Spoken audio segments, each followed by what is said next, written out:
एक शिष्य की अंतर यात्रा का पहला भाग और 30वां अध्याय 31 और 32 भी इसी में शामिल हो जाएगा। जीवन एक यात्रा। ओशो के प्रत्येक शब्द सोच विचार के लिए कम और जीने के लिए ज्यादा हैं। वर्तमान में जीना अर्थात जो भी सामने आ जाए उसे पूरी समग्रता से करना। भविष्य की सोचेंगे कि यह करने से इसका परिणाम क्या होगा तो फिर हम चूक ही गए। उसे तल्लीन होकर तो फिर हम चूक ही गए उसे तल्लीन होकर करने से। मुझे वुडलैंड की एक घटना याद आ गई है। हम कुछ लोग भगवान के पास बैठे थे, बातचीत चल रही थी। भगवान किसी को कुछ समझा रहे थे। फिर उन्होंने मेरे पीछे बैठे एक युवक से कुछ कहा संन्यास लेने के बारे में। तो उसने कहा संन्यास लेने के पहले मुझे अच्छी तरह से सोच लेना जरूरी लगता है। तो भगवान ने बड़ी बड़ी आंखें बनाते हुए कहा ऐसा मत सोचो, शादी करने के पहले अच्छी तरह से खूब सोचना चाहिए। ऐसा मत सोचो, शादी करने से पहले खूब अच्छी तरह से सोचना चाहिए, और संन्यास के लिए तो बिल्कुल नहीं। नहीं पते की बात है। इतने में हम सबके सब हंस पड़े। तो भगवान ने कहा पूछो इन पागलों से क्या इन्होंने सोच समझ के संन्यास लिया है। मेरे पास आए और सब सोच विचार भूल गए। ये कोई बाजारी काम धंधा तो नहीं है कि नफा नुकसान सोच कर किया जाए। सवेरे सवेरे हम दोनों बस पकड़ के आजोल आश्रम से अहमदाबाद जाने के लिए निकल पड़े। मुझे पता है मैं अनुराग को एयरपोर्ट तक छोड़ने मुंबई जा रहा हूँ, और कीर्तन मंडली में पिछले 2-3 महीने से हमारी दोस्ती चल रही थी। साथ साथ बैठकर भोजन करते, और जब भी ग्रुप के साथ बैठे होते तो अक्सर अनुराग मेरे पास ही आकर बैठना पसंद करती। बहुत सी बातें हम सब हिंदी में ही किया करते। विदेशी सन्यासी भी हमारे साथ होते। अगर वो पूछते तो फिर हम में से कोई अंग्रेजी में बोलता, नहीं तो बातचीत हिंदी में ही चलती रहती। और हम सब अगर किसी बात पर जोर जोर से हंसते तो ये लोग हमारा मुंह तकते कि क्या बात हुई। इसलिए कुछ खास बातें मैं अनुराग को अंग्रेजी में उसी वक्त बता दिया करता। अनुराग वो पूछती भाई ये लोग हंस क्यों रहे हैं, तो मैं बता देता था जैसा मेरा ट्रांसलेशन होता था, पुअर ट्रांसलेशन। हाँ, इसलिए कुछ खास बातें मैं अनुराग को अनुवाद करके अंग्रेजी में बता दिया करता था धीरे से। अगर मैं इसके साथ मुंबई जाने से इनकार कर देता तो शायद यह अकेली ही जाती, या फिर कीर्तन मंडली में से कोई और इसके साथ जाता मुंबई तक। यह सब विचार मुझे बस में बैठे बैठे आने लगे। मैं फिर से मुंबई जा रहा हूं, जहां से मैं खुद ही भागना चाहता था।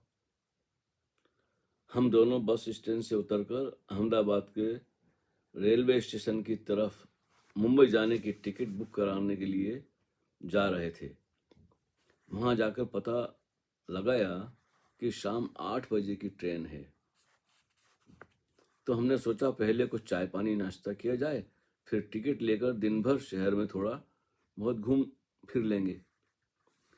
मैं इसे कांकरिया तालाब भी दिखा दूंगा। और हम स्टेशन से बाहर निकले।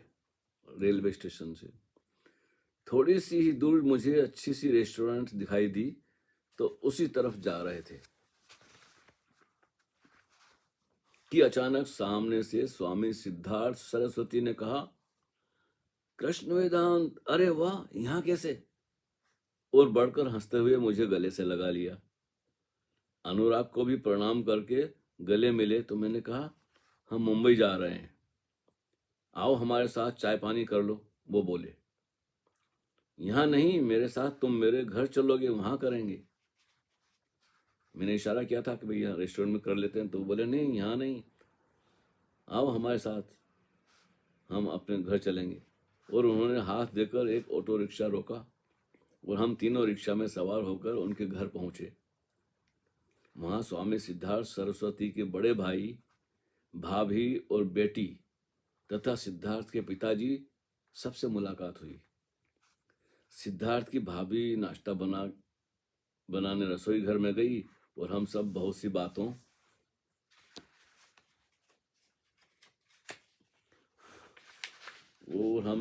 सी बातों वही कहाँ गया पेज, हाँ, बातों की चर्चा करने में लग गए। घंटे भर की चर्चा में सदियों को समझने और समझाने की नाकाम कोशिशें होती रही और नाश्ता हमारे सामने हाजिर हुआ। इतने सुंदर स्वादिष्ट गुजराती पकवानों को देखते ही मेरी तबीयत खुश हो गई। वाह भगवान, आपकी लीला, क्या बात है। खूब डट के खाया पिया और चर्चा समाप्त होने की बजाय फिर शुरू हो गई। अब क्या किया जाए। इतनी गर्मी में शहर में भटकने की बजाय यहीं पंखे की ठंडी हवा में ही रहकर हमारी बात किसी नतीजे पर पहुंचकर खत्म तो हो। स्वामी सिद्धार्थ सरस्वती के पिताजी यानी जयंती भाई स्वामी सत्यबोधि सत्व, जो कई वर्षों से अहमदाबाद का जीवन जागृति केंद्र चला रहे हैं और भगवान की बहुत सी पुस्तकों का इन्होंने गुजराती भाषा में प्रकाशन भी किया है, के बड़े भाई हैं। जयंती भाई के बड़े भाई थे वो, सिद्धार्थ के पिताजी।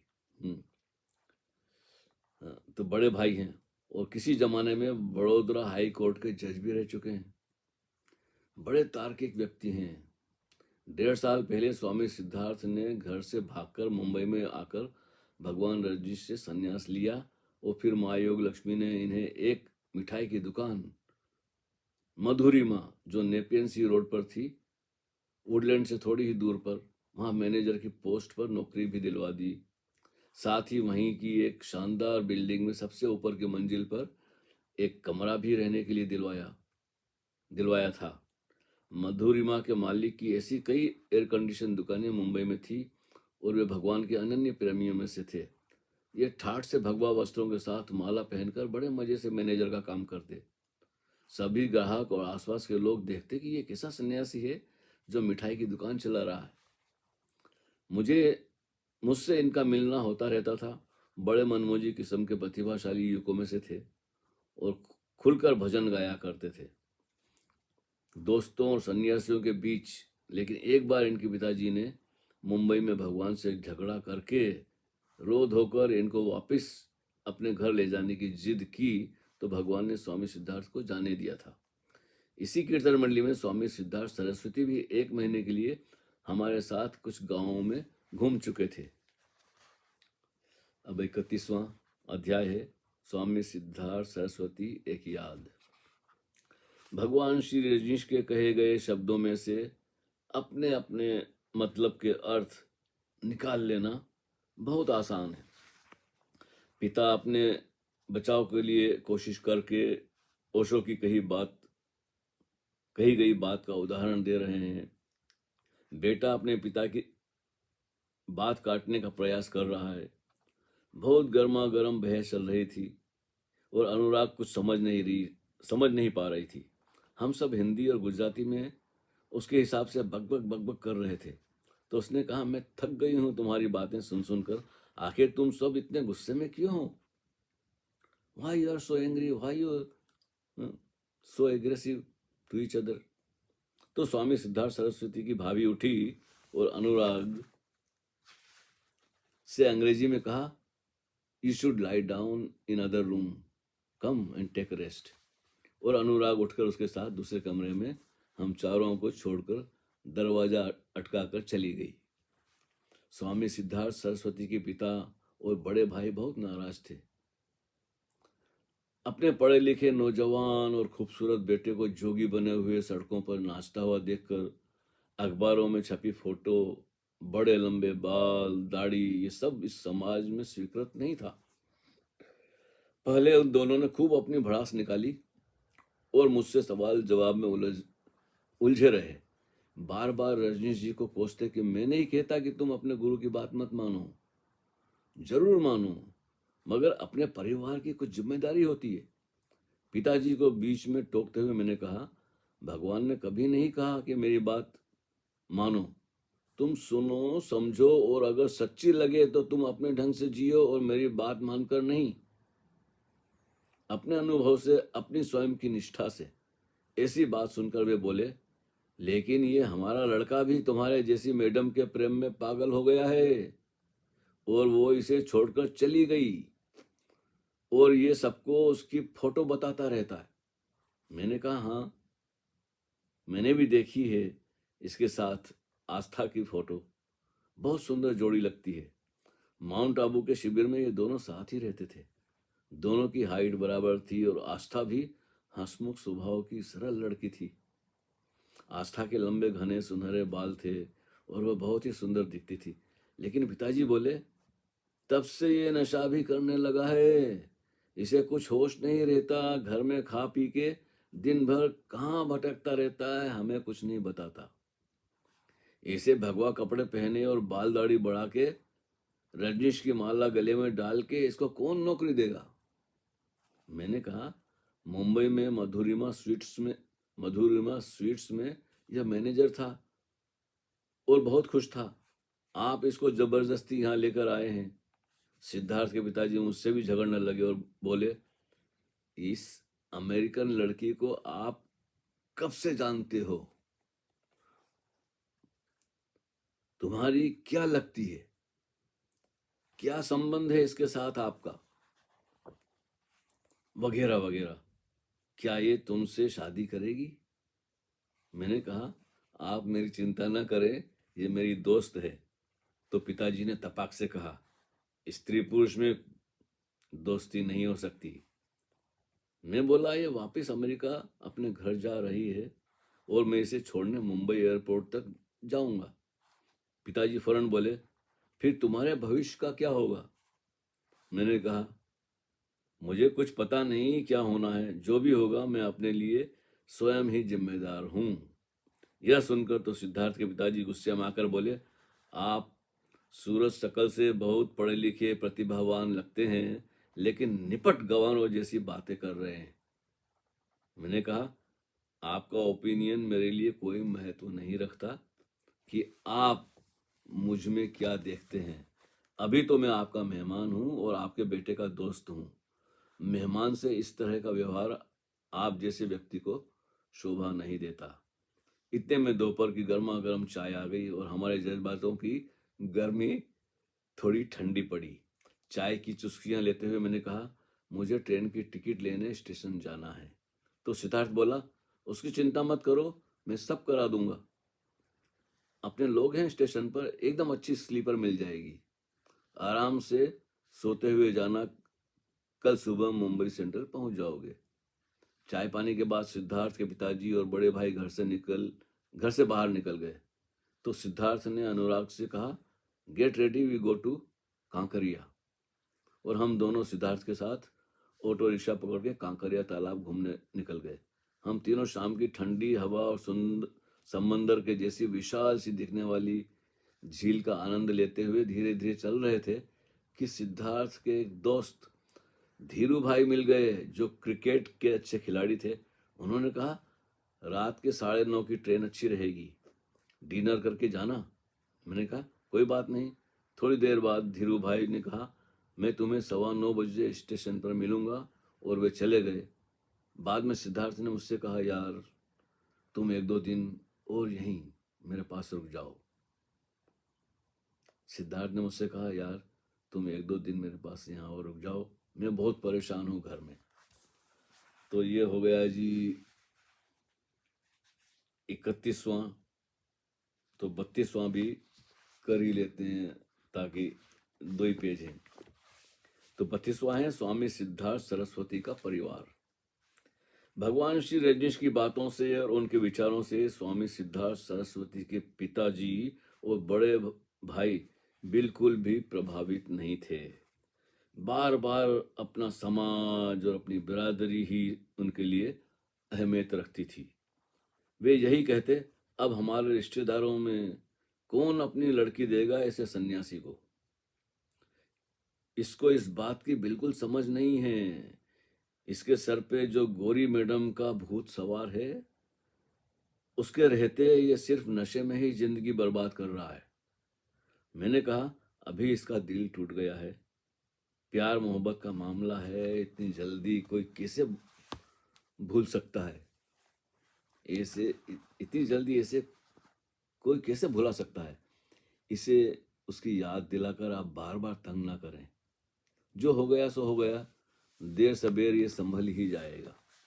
मैंने स्वामी सिद्धार्थ सरस्वती की बात मानकर रात की ट्रेन में अनुराग को यह कहकर अकेले ही रवाना कर दिया कि कल परसों यानी 2-3 दिन बाद में मैं मुंबई आ जाऊंगा।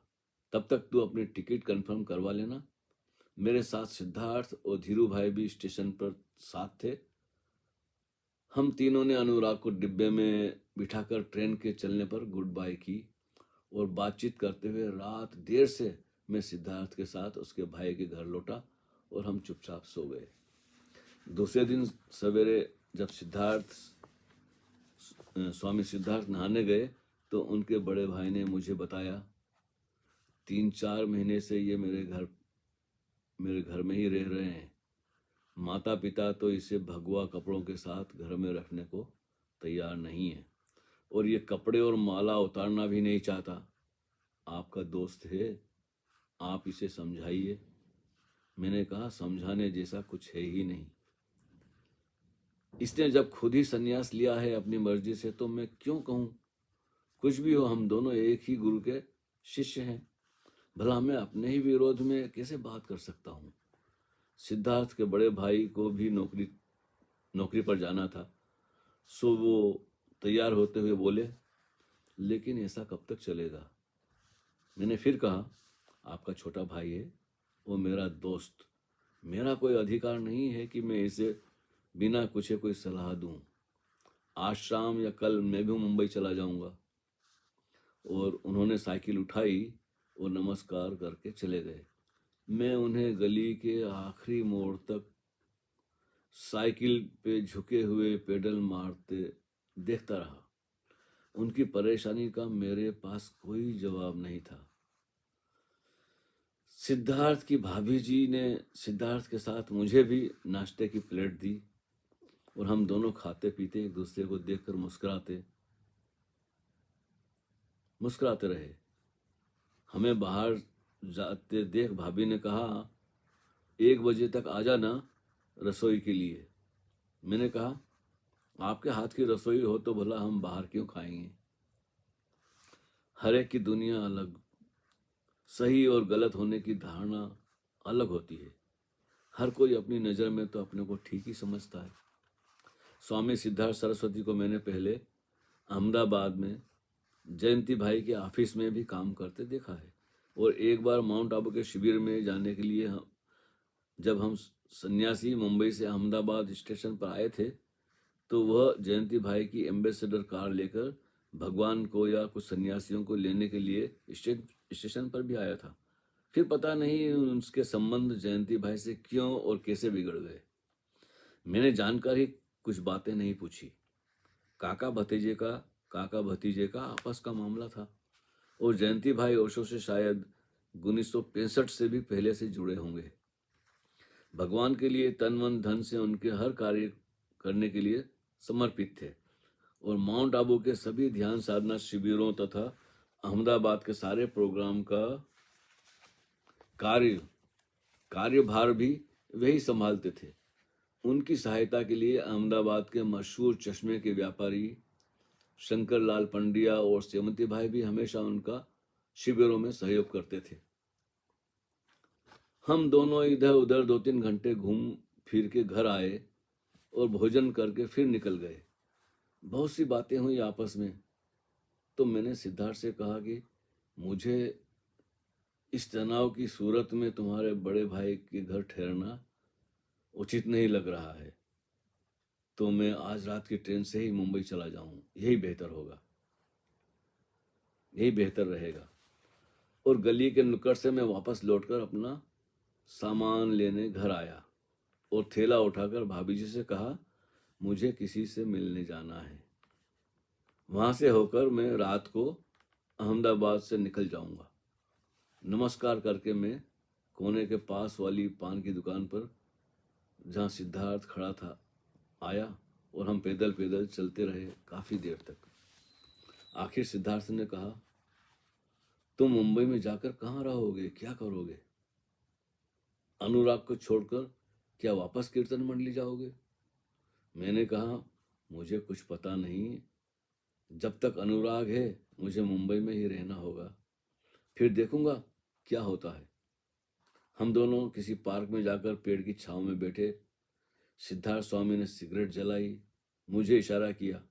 मैंने कहा, मैं नहीं पीता।